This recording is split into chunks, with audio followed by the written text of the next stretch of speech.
It's nibble time. Let's get into it. I hope y'all have had a good day. I've had a really good day today. I've had a great weekend. I had the opportunity to speak to some women this weekend, and I was speaking to them about weariness, because I think we all have a tendency to get weary in certain seasons. But God told us in Galatians that if we do not get weary, we shall reap if we faint not, and that the harvest is certainly going to come. And so today, I was reading one of my, y'all know I love my daily breads, whatever. I was reading one of them, and it's just like a love song, because God has been speaking this so loudly to me a lot of years, but certainly it seemed like I've been hearing it a lot more, is to just trust him. And it's always right here. It's just a still small voice to trust him. It doesn't matter. I'm telling you what's going on in your life. We all got something that's going on in our life, but you got to hear this word. You got to receive it. You got to own it.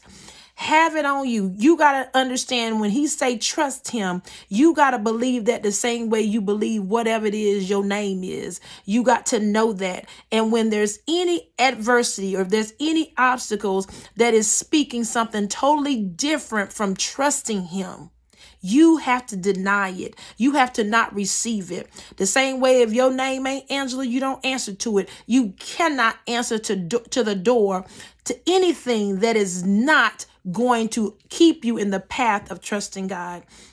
And he was talking about in this daily bread today, it comes from Psalms 37:23-24. The Lord directs the steps of the godly. He delights in every detail of their lives. That's every detail. So there is nothing that you can go through right now that God is not a part of that detail. And don't you let somebody else tell you that that don't matter. It does matter to God, because you are his daughter. You are his son. It does matter. It says, though they stumble, they will never fall.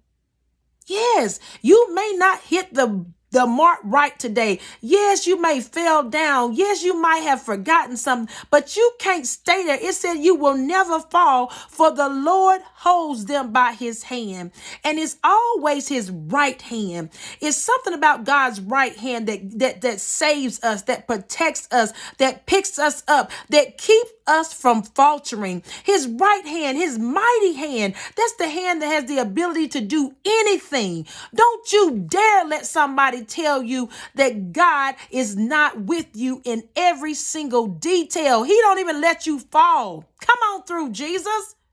Lord, we trust you today. We give ourselves over to you today. So that's what the word for you today is. I want you to trust him without a shadow of a doubt. You trust him, and you keep your hand in his right hand. That's where all the power is. Listen, I love you, and stay in faith no matter what.